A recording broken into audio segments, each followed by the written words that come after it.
So, Elizabeth Dole. Oh, right.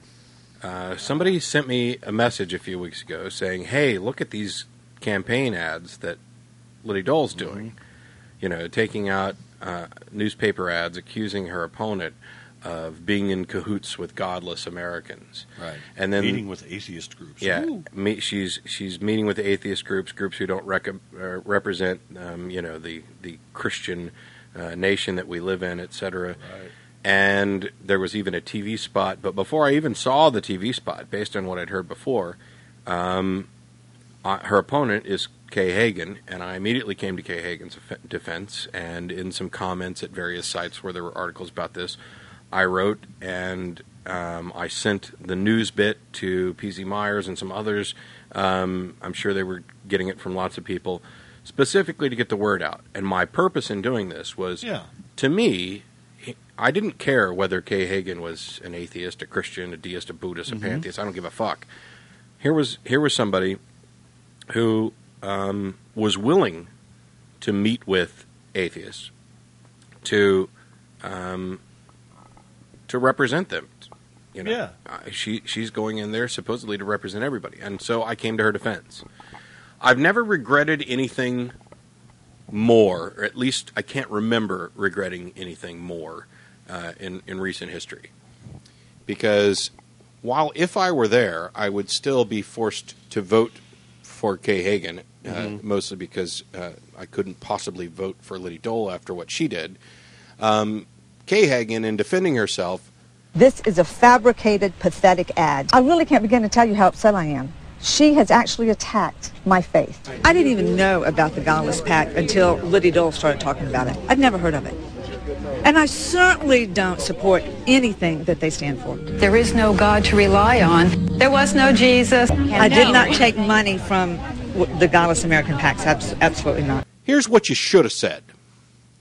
What you should have said is, Liddy Dole is running an ignorant, bigoted campaign. I'm running for office to represent all constituents. And yes, I did meet with some of America's atheists, godless individuals, so that I could find out and reach across not just the aisle, but across the culture divide, to find out what sort of representation these people were looking for, to see if I could find an area where we had similar beliefs and interests, where I could work towards their goals, where I could not be an ignorant, divisive, bigoted bitch.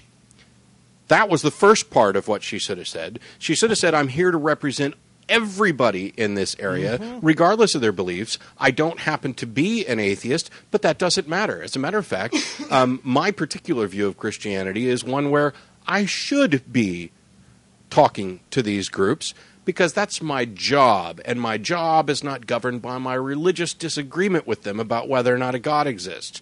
And if you want an ignorant bigot in office, then you should definitely vote for Liddy Dole and not me, because I'm going there to represent all of my constituents. That's the fucking answer that she should have gave. Yeah. Instead, she holds a press conference in front of a church, drags a preacher out, and says, I'm a Christian. I don't know why Liddy Dole is saying all this stuff and trying to make me sound like an atheist. Hey, you stupid twat! You just turned atheist into the fucking dirty word. You just countered every good thing you did. It's not an insult. It is just a fact. People have different beliefs about this stuff.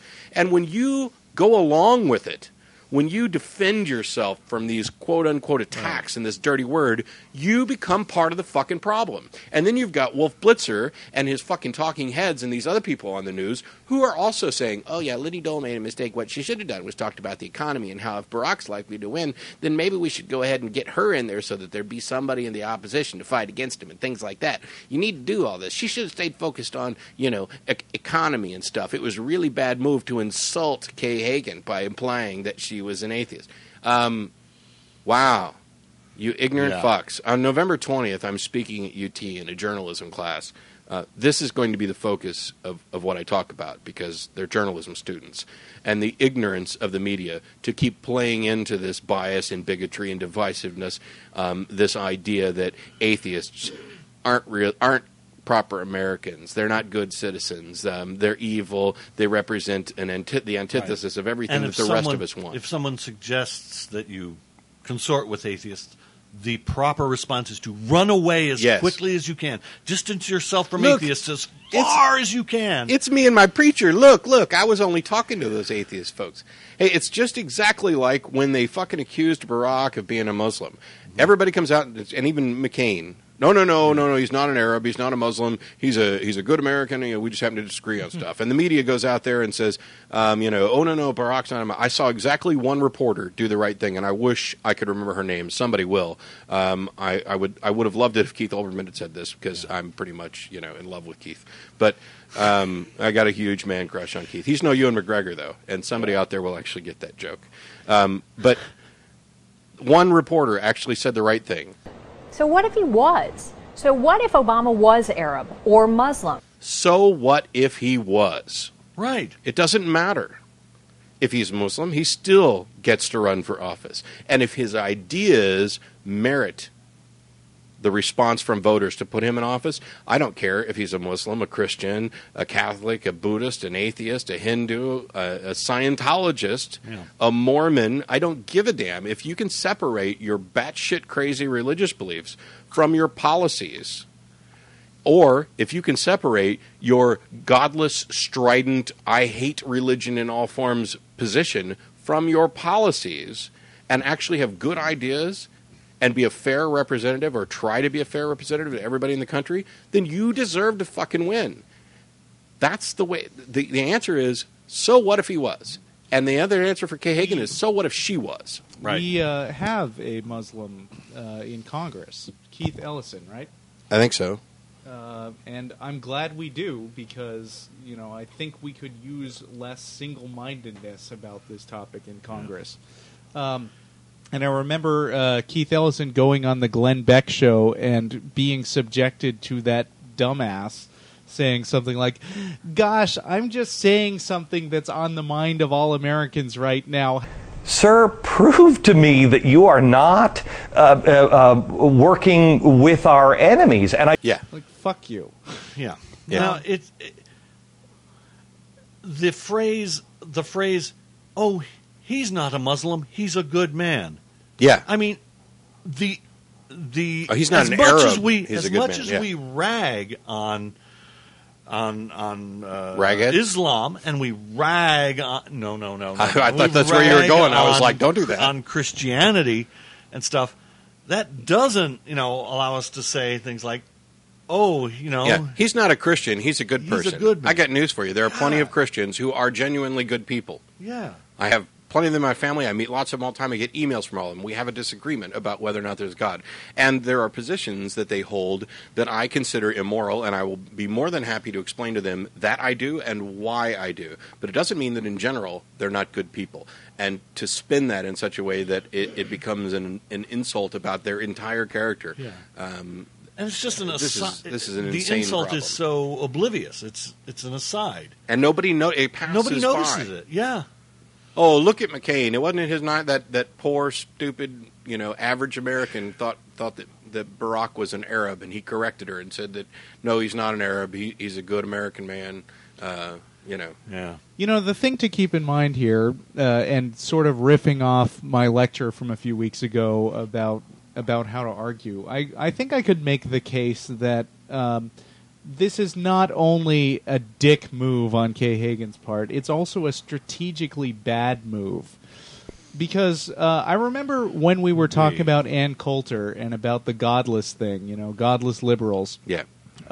One of the things that Jeff brought up that was an extremely good point is that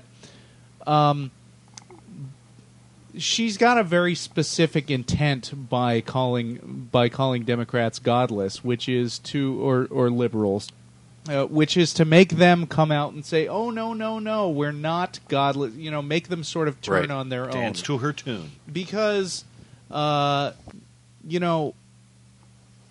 think as we discussed at the time, some of present company excluded, but the majority of atheists tend to be liberals and vote a certain way, and therefore constitute a significant voting bloc. And by the way, go out and vote. Yeah. Yeah, that was something we definitely needed to bring up, and I was going to mention it later too. But was Russell done? Not quite. Go. and what this does in the long term is sort of encourage them to go ahead and alienate these people, us, who could be their potential base. Yeah. And Kay Hagan took the bait.